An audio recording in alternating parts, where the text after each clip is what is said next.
It's a great honour to be back again in the most famous house in the world to celebrate St. Patrick's Day, the most special of days for Irish men and Irish women. On St. Patrick's Day this year, Edna Kenny, the Prime Minister of Ireland, gave a speech at the White House. The video of that speech was shared tens of millions of times across social media. Depending on who you are, it's a speech that either praises Ireland's contributions to the United States over the years, or is a thinly veiled criticism towards the president's immigration stance. The speech the Prime Minister gave at the Friends of Ireland luncheon later that day was a good indicator that it actually was criticism. Some of the comments made with the shared video point out a quote from Kenny's speech.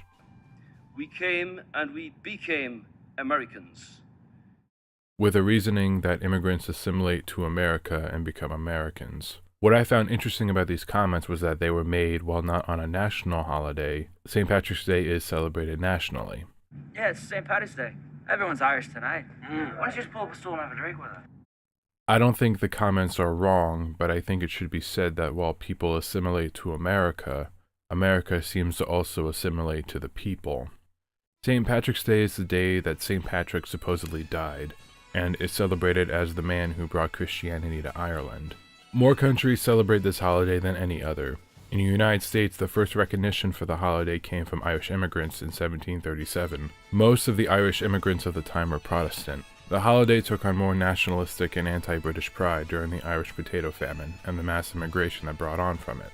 In Dr. Jones's book, The End of White Christian America, a book which its content is much more level-headed than the title suggests, talks about the waning influence of the upper-class Protestant presence in the United States, starting with the Catholic population boom, eventually merging with the majority of Protestants, culminating to the United States electing its still only Catholic president. This is a far cry from the election 40 years prior, with Democratic nominee Al Smith losing to Herbert Hoover, in large part due to mistrust of the Catholic populace. My favorite story from this era is the conspiracy theory that the Holland Tunnel really goes all the way to Rome so Smith can have secret meetings with the Pope. Aspects of the Hoover election were reflected in 2012 with another outside Christian group, this time failing to merge to possibly elect the United States' first Mormon president. The Irish influence in the American zeitgeist is more prominent due to the long relationship between the United States and Ireland.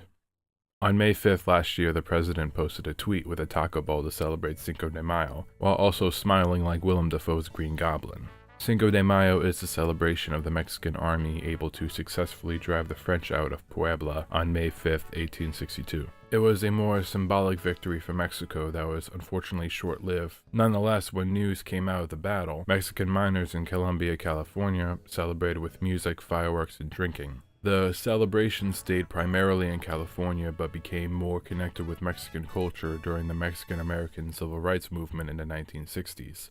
This culminating in 2005, where Congress issued a non-binding resolution to recognize the holiday. Like St. Patrick's Day, it isn't a legal national holiday, but is celebrated nationally. As different people come to America over the years, they bring their food. During times where the country is at war, sometimes the United States will try to separate the food from the country. During the First World War, sauerkraut was infamously changed to Liberty cabbage. The hamburger, an all-around American food with various claims to its origin, have part of its namesake from the Hamburg America trade line. Though not as popular as Liberty cabbage, some restaurants did change their Hamburg steaks to Liberty patties to stray away from the German origin. More recently, the beginnings of the Iraq War had France's reluctance to aid the United States without more investigation into the claim of weapons of mass destruction in the country. In response, and this is absolutely true, the cafeteria menu for Capitol Hill was changed from French fries and French toast to freedom fries and freedom toast. I don't know what Neil Gaiman exactly thought when writing American Gods because I'm not Neil Gaiman. That would be awesome. American Gods is the story of people coming to America, bringing their culture, their food, their gods. America will take them all in. Over time, the food will change, the culture changes, some simply disappear in time. But whatever comes from these origins, We came and we became Americans. And Americans we are. This is C.B. Smith, and here's the rest of the page.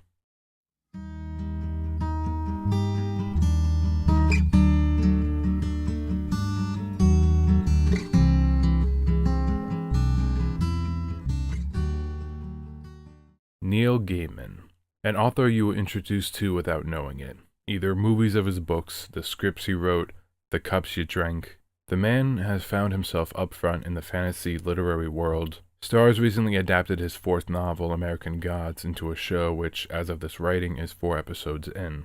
Episode 1 opens with a short on the story of how the Norse god Odin arrived. Nearly every episode begins with a story on how the gods came into the country. The Viking story, though not an exact adaptation of the story of Odin's arrival, it sets the tone for the series.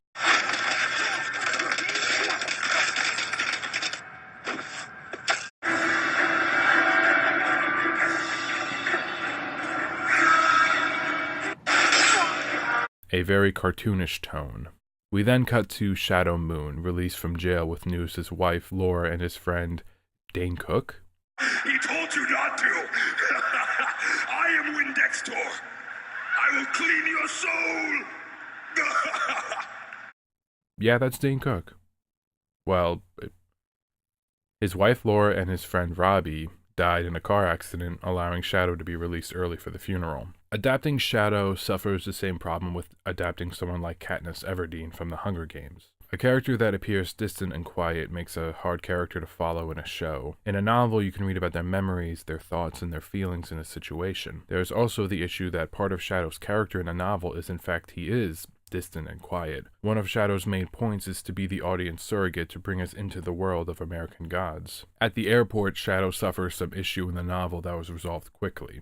The show had to update it since the novel was published months before September 11th and the increase in airport security that came after the attacks, forcing Shadow to spend the nights in the airport where he meets Mr. Wednesday. American Gods is filled with characters with these types of names. The thing about the book and the show is the more you know mythology, from the Nordic to West Africa to Egypt to Eastern European, the more you can pick up from the story. I went through the entire book without realizing Biliquis, another character introduced in the pilot, was the biblical Queen of Sheba. The show offers scenes to help the audience in these circumstances, but like the book won't outright say who they are. The pilot ends with the introduction of the first new god in the story, the Technical Boy. He represents America's worship of technology and the internet. His depiction in the show is wholly different from the book. The book was published during the beginning of the internet's mainstream accessibility. Technical Boy was young, fat, filled with acne, antisocial, wearing a trench coat. Technical Boy is still young with his acne, with an exaggerated hipster aesthetic, smoking not cigarettes but vaping.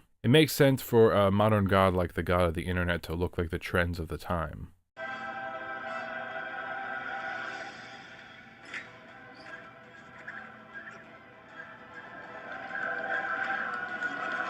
It was a different time. Shadow meets Technical Boy in the novel with a limo ride to the hotel. In the adaptation, we have VR headset face huggers and...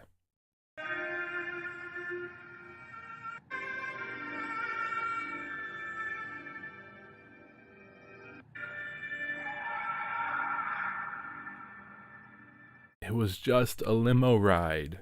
This scene shows how the series will adapt the book. It takes more advantage to visual storytelling, bleeding hammers, optical illusions, more menacing interactions with the new gods, but also staying somewhat true to the source material and still able to place hints around the world of American Gods without outright telling. One of my favorite scenes happens in episode 3, of just Wednesday talking to Shadow, hinting at gods existing in different incarnations. A white Jesus, a black Jesus, Korean Jesus. Hey! Stop fucking with Korean Jesus. He ain't got time for your problems. He busy with Korean shit. The third episode also has a scene that seemed to turn off some viewers. Part of me, the one that likes insane dumb conspiracies, can imagine how the conversation went for the scene. You have a producer and the Hollywood elite sit down with Neil Gaiman. Listen, Neil, sit down. Me and the boys read the book and we loved it. You're gonna go far in this business, kid, but listen. We know people want diversity in their shows. It's all they talk about. They want more queers, some fruits, trans, whatever they call themselves these days, Neil. They want more of them. They also want more Arabs. I don't know what's up with the towel heads, Neil, but they're popular and they want more of them. So this is what we're gonna do. Picture it, Neil. A great big fruit salad, smack dab in the show with 2 Middle Easterners. We'll make it all cosmic so the nerds will get a kick out of it too. What do you say, Neil? Well, sir, if you've read the book, you would know. Tell you what, Neil, baby.